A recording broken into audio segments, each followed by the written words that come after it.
একদিকে যুদ্ধবন্ধের আলোচনা, অন্যদিকে লেবাননের দক্ষিণাঞ্চলে ইসরায়েলি হামলা। এর জের ধরেই আবারও হরমুজ প্রণালী বন্ধ করে দিয়েছে ইরান। ইরানের রাষ্ট্রীয় টেলিভিশনে প্রচারিত এক বিবৃতিতে দেশটির সামরিক বাহিনীর খাতাম আল আনবিয়া সেন্ট্রাল হেডকোয়ার্টার্স জানায়, এ হামলা যুক্তরাষ্ট্রের সঙ্গে ইরানের হওয়া চুক্তি লঙ্ঘনের শামিল। এতে আরও বলা হয়েছে, হরমুজ প্রণালী দিয়ে সব ধরনের জাহাজ চলাচল বন্ধ থাকবে। শত্রুপক্ষের প্রতিশ্রুতি ভঙ্গের জবাবে এটি প্রথম পদক্ষেপ। আগ্রাসন অব্যাহত থাকলে তাদের প্রতিশ্রুতি মেনে চলতে আরও পদক্ষেপ নেওয়া হবে।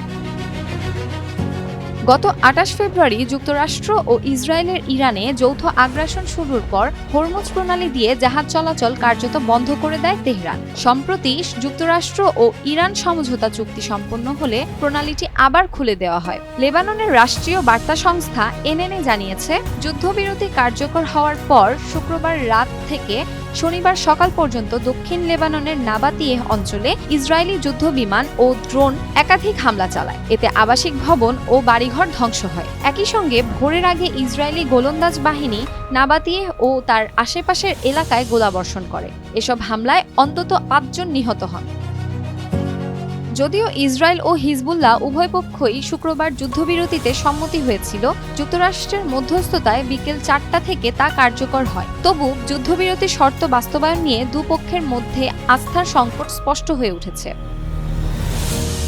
যুক্তরাষ্ট্র ও ইরানের মধ্যে সম্প্রতি স্বাক্ষরিত ১৪ দফা সমঝোতা স্মারকের অন্যতম গুরুত্বপূর্ণ শর্ত হল, ইরান, যুক্তরাষ্ট্র ও তাদের মিত্ররা সব ফ্রন্টে সামরিক অভিযান স্থায়ীভাবে বন্ধ করবে। এর মধ্যে লেবাননও রয়েছে। তবে ইসরায়েল এ চুক্তির পক্ষভুক্ত নয়। তেল আবিব শুরু থেকেই দাবি করে আসছে, তারা যুক্তরাষ্ট্র ইরান আলোচনার অংশ নয় এবং নিজেদের নিরাপত্তার স্বার্থে প্রয়োজনীয় পদক্ষেপ নেওয়ার স্বাধীনতা তাদের রয়েছে। এদিকে অন্তর্বর্তী চুক্তির আওতায় যুক্তরাষ্ট্রকে তাদের প্রতিশ্রুতি বাস্তবায়নের দাবি জানাতে ইরানের একটি প্রতিনিধি দল সুইজারল্যান্ডে। শামসুন নাহার দোলন, টাইমস টুডে।